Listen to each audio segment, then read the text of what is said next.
Bonjour Monsieur Bolia. Bonjour. Nous ne vous entendons plus. Pourquoi ce silence? Il n'y a pas de silence. Nous continuons à travailler dans les backgrounds, comme on dit, derrière les rideaux. Il y a toujours un travail qui s'est fait. Et bon, on n'a pas aussi besoin de faire la publicité chaque fois qu'on fait quelque chose. Ce que nous faisons, c'est pour le pays, c'est pour les citoyens, c'est pour l'avenir du Congo.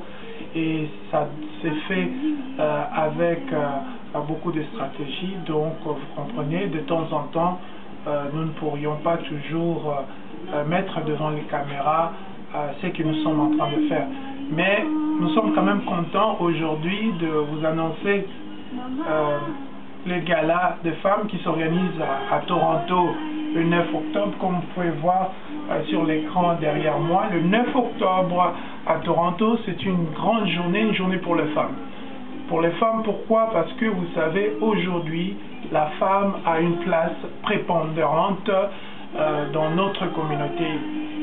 Elle est celle qu'on viole, elle est celle qu'on abuse, elle est celle que nous connaissons. Mais pas seulement cela, la femme aussi est aussi l'intellectuelle, la femme forte, la femme qui travaille, la femme qui soutient les familles, l'économie de notre pays. Alors pour cela, l'association de Congolaises canadiennes a pris l'initiative de récompenser, de remercier de manière avec un son le plus vocal ces femmes-là, toutes ces femmes de la communauté congolaise au Canada qui travaillent, qui font de choses et qui se démarquent justement, pour ne pas dire que les autres femmes ne font rien, mais qui se démarquent par leurs actions.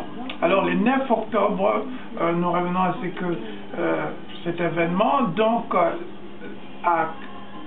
de 16h30 jusqu'à l'aube, il y aura cette cérémonie, une cérémonie à laquelle nous vous invitons tous de venir, hommes, femmes, enfants, toute personne qui veut venir. Mais c'est pour les adultes simplement, mais quand je dis les enfants qui sont majeurs peuvent aussi venir. Alors venez nombreux parce que nous voulons célébrer le nouveau Congo, le Congo dont nous rêvons tous. Le Congo de femmes fortes, le Congo de femmes travailleuses, et ces Congos. Et bien sûr, vous avez raté en 1960 lorsqu'il y a eu par exemple Madame Kaza qui était Premier ministre, la première femme ministre. Vous avez raté lorsque par exemple Mouré Katete a été plébiscitée, troisième dauphine de Miss l'Univers. Mais cette occasion historique, ne manquez pas ça. Parce que c'est une occasion éminente où la femme congolaise va être mise en exergue, la femme va être élevée. Et nous disons à tous les hommes de venir aussi.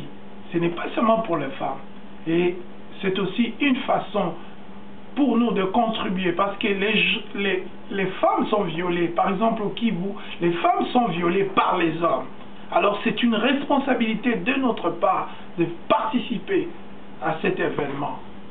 Et l'argent qui sera collecté, une partie de cet argent sera bien entendu envoyé au Kivu pour soutenir les actions contre les femmes violées. Donc venez nombreux, cette fois-ci, c'est votre chance de faire partie de l'histoire. Merci beaucoup.